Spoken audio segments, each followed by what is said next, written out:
Hello বন্ধুরা, আজকের ভিডিওতে আমি ক্লাস 10-এর বিধ্বস্ত কোণ সম্পর্কিত উপপাদ্য এই চ্যাপ্টারে কোষে দেখি 7.3 এই এক্সারসাইজের একটা প্রবলেম নিয়ে ডিসকাস করব।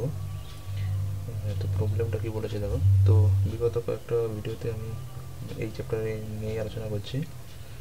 তো এই চ্যাপ্টারে আর দু একটা প্রবলেম তোমাদের জন্য করাবো।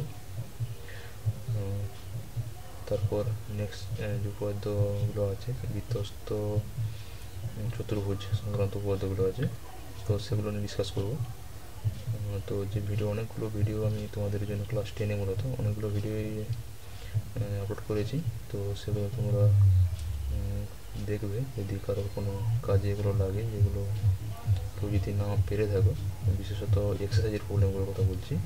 উপপাদ্যগুলো তো প্রমাণ করে দেওয়াই আছে, আমি এগুলো একবার করিয়ে দিচ্ছি, কারণ এগুলো কীভাবে মনে রাখতে হবে প্রকৃতপক্ষে। যে কোনো উপপাদ্যগুলো মুখস্থ করার তেমন কোনো দরকার নেই। তো স্টেপ ওয়াইজ যে আমাকে স্টেটমেন্টটা কী বলতে চাইছে ওটুকু বলা থেকে আমি কতটা ছবি আঁকতে পারছি, এবং আমাকে যেটা প্রমাণ করতে হবে তার জন্য অঙ্কন হিসেবে কতটুকু কী নিতে হবে, ঠিক আছে। তো যেটুকু দেওয়া আছে প্রথমে আমরা সেইটুকু লিখব প্রমাণের ক্ষেত্রে। দ্বিতীয়ত আমরা অঙ্কনটা আমরা সঙ্গে সঙ্গে অঙ্কন করব এবং সঙ্গে সঙ্গে অঙ্কন প্রণালীটা লিখে নেব। এরপর স্টেপ ওয়াইজ আমাকে যে রেজাল্টে পৌঁছাতে হবে এবং যে সিকোয়েন্সে ধাপে ধাপে, তো আমাকে সেই স্টেপগুলো আমি ফলো করে রেজাল্টে পৌঁছাতে পারবো ইজিলি, ঠিক আছে। সুতরাং এইভাবে যদি আমি প্রসিডিওরগুলো মেনটেন করে যে কোনো পদ্ধতিগুলোকে স্টাডি করি, তাহলে আশা করি এগুলো সেই অর্থে এটাকে মুখস্থ বলি যে পরীক্ষার হলে গিয়ে আমরা ঘাবড়ে যাবো যে এর এই লাইন আগে বা পরে কী করেছিলাম, তো সেই জিনিসটা আসবে না, ঠিক আছে। তো যাই হোক, আজকের ভিডিওতে আমি এই প্রবলেমটা দেখো। বলছি প্রমাণ করো যে একটি সমদ্বিবাহু ত্রিভুজের সমান বাহু দুটির যে কোনো একটিকে ব্যাস করে যদি বৃত্ত অঙ্কন করি, তাহলে অসমান যে বাহুটা থাকছে, অর্থাৎ সমদ্বিবাহু ত্রিভুজে দুটো বাহু সমান হয়, যে বাহুটা অসমান সেই বাহুকে বলছে ওই বৃত্তটা সমদ্বিখণ্ডিত করবে, ঠিক আছে। তো আমি এখানে একটা প্রথমে সমদ্বিবাহু ত্রিভুজ আঁকছি।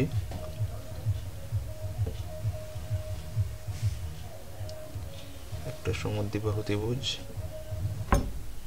এটাকে নাম দিলাম আমি সে এ বি সি। এটা একটা সমদ্বিবাহু, এখানে এ বি এবং এ সি ইকুয়াল আমি বলছি।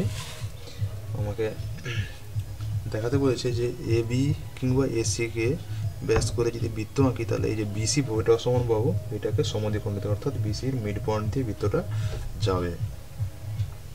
প্রশ্ন হচ্ছে যে আমি যদি এ বি কিংবা এসি যে কোনো একটাকে আমি যদি ব্যাস করে বৃত্ত অঙ্কন করি, যেহেতু এটা থার্ড বাহু হচ্ছে, তাহলে কি হতে পারে, প্রশ্ন এটা আসতে পারে যে সেটা বিসি বাহুকে ছেদ করতে পারে কিংবা বিসির বর্ধিতাংশকে ছেদ করতে পারে, দুটো পসিবিলিটি আসতে পারে। তো এখানে বর্ধিতাংশকে ছেদ করবে না কেন, প্রথমে আমি সেটা নিয়ে ডিসকাস করব।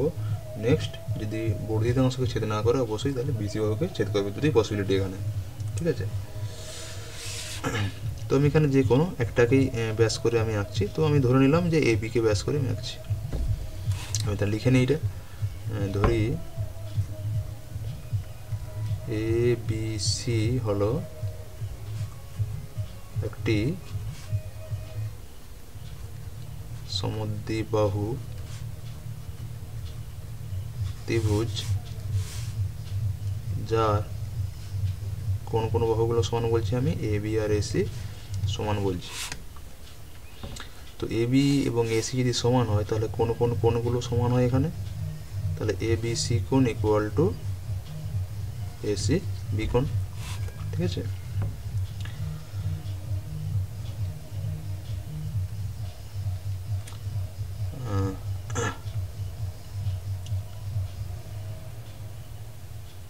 ধরি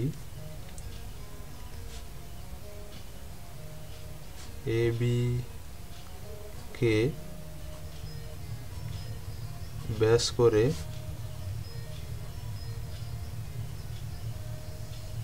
অঙ্কিত বৃত্ত বিসি কে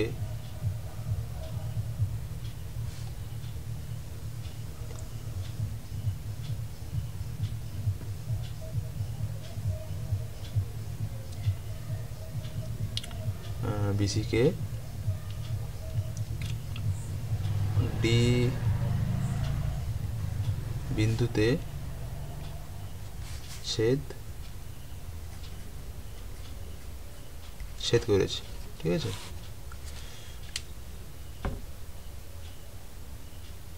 কোথায়? ডি বিন্দুতে। তো যেহেতু আমাকে প্রমাণ করতে হবে ডিটা মধ্যবিন্দু প্রকৃতপক্ষে, আমি তাহলে এখানে ডিটাকে মিড পয়েন্টেই নিচ্ছি। প্রমাণ কিন্তু আমরা দেখাবো সেটা হচ্ছে মিড পয়েন্ট হবে, অর্থাৎ বিডি আর ডিসি ইকুয়াল হবে। তো মেজারমেন্টের দিক থেকে আমি ডিটাকে এমনভাবে নিচ্ছি যাতে করে বিসির মিড পয়েন্ট হয়। তো এখানে প্রশ্ন আসছে, আমি এখানে ডাইরেক্ট লিখে দিলাম যে বিসিকে লিখেছি, দেখো বিসির বর্ধিতাংশকে লিখিনি। তো আমি এখানে জাস্ট একটু এদিকে রাফ ক্যালকুলেশন করছি, লাইন টেনে দিচ্ছি যে বিসির বর্ধিতাংশ কেন নয়। আমি এখনই বললাম যে আমি এ বিটাকে ব্যাস করে, অর্থাৎ এ বির মধ্যবিন্দু এটা যদি ও হয়, তাহলে প্রকৃতপক্ষে ও এ কিংবা ও বিকে ব্যাসার্ধ করে আমি যদি বৃত্ত অঙ্কন করি, সেটা হয় বিসিকে কিংবা বিসির বর্ধিতাংশকে। ছবিটা আমি ঘুরে আরেকবার করছি। এখানে এটা হলো আমি এ বিসি ত্রিভুজ, এখানে আমি বলছি কি যে কোনটা হবে, যে বিসিকেই ছেদ করবে বলছি। তাহলে বিসির বর্ধিতাংশ কেন নয়, প্রশ্নটা হচ্ছে এখানে আমি বলছি যে কেন হবে না। তো এখানে যদি বিসি এইটা হয়, আমি যদি ধরে নিই যে এটা বিসির বর্ধিতাংশকে, অর্থাৎ এ বিকে ব্যাস করে আমি যদি একটা বৃত্ত অঙ্কন করি, তাহলে সেটা বলছি আমি এর বিসিটা ছিল অসমান বাহু, তাহলে এর বর্ধিতাংশকে আমি ধরে নিচ্ছি সেটা ডি বিন্দুতে ছেদ করেছে। বোঝা গেল কি বললাম? তাহলে অর্থাৎ ছবিটা আমি একটা জাস্ট যদি রাফ আঁকি বোঝার জন্য, এটা পসিবল নয়, আমি জাস্ট এর ক্ষেত্রে বলছি রাফ স্কেচ, যে বৃত্ত আমি ধরে নিচ্ছি, কিন্তু পসিবল এখানে হবে না, আমি সেটা দেখাবো। এবার এইটা যদি এটা কেন্দ্র করে যদি আমি এটা আঁকি, তাহলে এটা কি হচ্ছে প্রকৃতপক্ষে অর্ধবৃত্তস্থ কোণ। কোনটা? এই কোণটা। আর অর্ধবৃত্তস্থ কোণ কত হয়? এক সমকোণ 90 ডিগ্রি। এবার আমি যদি এ সি ডি ত্রিভুজ, এই ত্রিভুজটা ধরি, এই ত্রিভুজের ক্ষেত্রে কি হচ্ছে এ সি বি কোণ, এই কোণটা কি কোণ? বহিস্থ কোণ। তাহলে বহিস্থ কোণটা কি হচ্ছে? দূরবর্তী অন্তস্থ কোণের সমষ্টির সমান। বা উল্টো দিকে তাহলে কি হচ্ছে এখানে, এই যে এসিবি কোণটা তাহলে এডিসি কোণের থেকে বড় হবে, অর্থাৎ এসিবি কোণটা হচ্ছে 90 ডিগ্রি থেকে বড় কোণ, তার অর্থাৎ এসিবি কোণটা এখানে স্থূল কোণ হচ্ছে। আবার যেহেতু এবিসি এটা হচ্ছে একটা সমদ্বিবাহু ত্রিভুজ, তাহলে আমি অলরেডি লিখেছি, দেখো এসিবি কোণ যা এবি সি কোণও একই, তাহলে এ কোণ যা হবে এ কোণও একই হবে, অর্থাৎ এ কোণও 90 ডিগ্রি থেকে বড়, আবার এ কোণও 90 ডিগ্রি থেকে বড়। কিন্তু একটা ত্রিভুজের ক্ষেত্রে তিন কোণের সমষ্টি কত হয়? 180 ডিগ্রি হয়। তাহলে দুটো কোণ চলে আসছে 90 ডিগ্রি থেকে বড়, কখনোই পসিবল কি? কখনোই পসিবল নয়।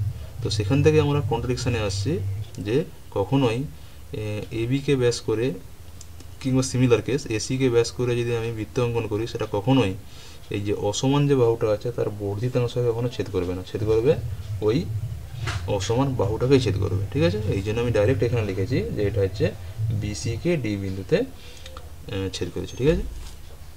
আমি দেখাবো কি তাহলে এখানে, যে প্রমাণ করতে হবে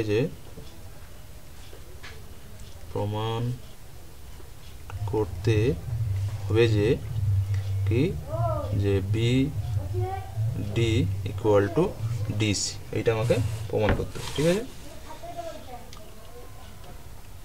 তাহলে আমি এখানে এডিটাকে যোগ করে দিচ্ছি।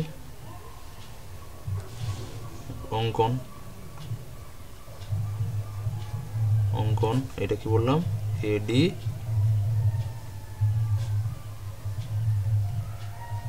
এডিটাকে আমি যোগ করছি, ঠিক আছে। এবার আমি যেহেতু বলছি এ বি কে ব্যাস করে অঙ্কিত বৃত্তটা বিসি কে ডি বিন্দুতে ছেদ করেছে, অতএব এখানে কি হচ্ছে প্রমাণে আমি আসছি, যেহেতু এ বি কে ব্যাস করে অঙ্কিত বৃত্ত বিসি কে বা অঙ্কিত বৃত্ত ডি বিন্দুগামী, অতএব এ ডি বি কোণ অর্ধবৃত্তস্থ কোণ, তাই না? অর্ধবৃত্তস্থ কোণ, অতএব এ ডি বি কোণ ইকুয়াল টু 90 ডিগ্রি, যেহেতু এখানে অবশ্যই লিখে যেতে হবে স্টেটমেন্টটা যে অর্ধবৃত্তস্থ কোণ কি হয়, সমকোণ হয়, তাই না? তাহলে আমি কি পেলাম, এই কোণটা হচ্ছে 90 ডিগ্রি। তো এ ডি বি কোণ 90 ডিগ্রি হয়ে যাচ্ছে, মানে এখান থেকে অলরেডি বলতে পারি আমি এ ডি সি কোণও কত হবে, 90 ডিগ্রি হবে। ঠিক আছে, এবার আমাকে তাহলে কি প্রমাণ করতে হবে, আলটিমেট বিডি এবং ডিসি ইকুয়াল হবে। ঠিক আছে, তাহলে কি করব আমি এখানে, যে এখন এই দুটো ত্রিভুজ ধরে নাও, কী কী ত্রিভুজ, এ বি ডি ও ত্রিভুজ এ ডি সি। এই দুটো ত্রিভুজের ক্ষেত্রে এই দুটো কনগ্রুয়েন্ট সর্বসম হয় কিনা আমরা সেটা চেক করব। তো দেখো এখানে যেহেতু এডিবি কিংবা এডিসি এগুলো 90 ডিগ্রি হয়ে গেছে, তার প্রকৃতপক্ষে এডিবি আর হচ্ছে এডিসি এই দুটোই কিন্তু সমকোণী ত্রিভুজ। এবার সমকোণী ত্রিভুজের অতিভুজ কোণগুলো হচ্ছে ও এ বি এবং এসি অতিভুজ, এবং এই দুটো তো ইকুয়াল। তাহলে আমি লিখে দিচ্ছি এখানটায়, এর ক্ষেত্রে আগে কোণটা লিখে দাও, যে এ ডি বি কোণ equal to A D C কোণ ইকুয়াল টু 90 ডিগ্রি এক, এবং A B equal to AC, এটা কি অতিভুজ, আর কি এডিটা সাধারণ বাহু, তাই না, এডি সাধারণ বাহু। অতএব কোন সূত্র কাজে লাগাবো, সর্বসমতার আরএইচএস সূত্রানুযায়ী আমি কি পাবো এখানে, যে ত্রিভুজ এ বি ডি কনগ্রুয়েন্ট ত্রিভুজ এডিসি, অতএব কী হবে, করসপন্ডিং যে সাইডগুলো সেগুলো ইকুয়াল হয়ে যাবে। তাহলে এখানে দেখো কোন কোন কোন পেলাম এখানে, তাহলে এই কোণের সঙ্গে কি ছিল, এটা ছিল, এই কোণের সঙ্গে কোনটা ছিল, সাইড দিয়ে বললে এই সাইডের সঙ্গে এইটা ছিল, এটা সাধারণ ছিল, তাহলে এই সাধারণের সঙ্গে এই কোণের সঙ্গে এইটা, তাহলে রিমেনিং পড়ে আছে কোনটা, এই কোণের সঙ্গে এই কোণ, তাই না? তো কোণগুলো সমান হবে সে অ্যাজ ওয়েল অ্যাজ সাইডগুলো কোন কোন আসছে, তাহলে এখানে প্রকৃতপক্ষে এই যে কোণ যদি আগে প্রথমে আমি লিখে দিই এখানটাতে, এই দুটো কোণ যেহেতু ইকুয়াল হয়ে গেছে, তাহলে এই কোণের অপোজিটগুলো হচ্ছে বিডি আর ডিসি হচ্ছে, সেইখান থেকেই আমি বলে দিচ্ছি। তো বিডি ইকুয়াল টু ডিসি প্রমাণিত। ওকে, দেখে নাও, এটা যদি কিছু ডাউট থাকে অবশ্যই জানাবে কমেন্ট সেকশানে, তো ক্লিয়ার করার চেষ্টা করবো সেটা। খুব সহজ প্রমাণ। তো এখানে আমি কেন আউটসাইড পয়েন্টটা হবে না, বহিরাংশ ছেদ করে নাম সেটা বলে দিয়েছি, এটা করার কোনো প্রয়োজন নেই, এটা বুঝলেই হবে।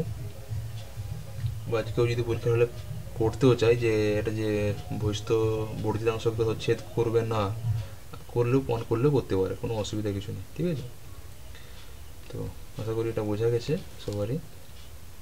তো দেখে নাও, এটা 90 ডিগ্রি এটা করে আমি দেখিয়েছি এটা।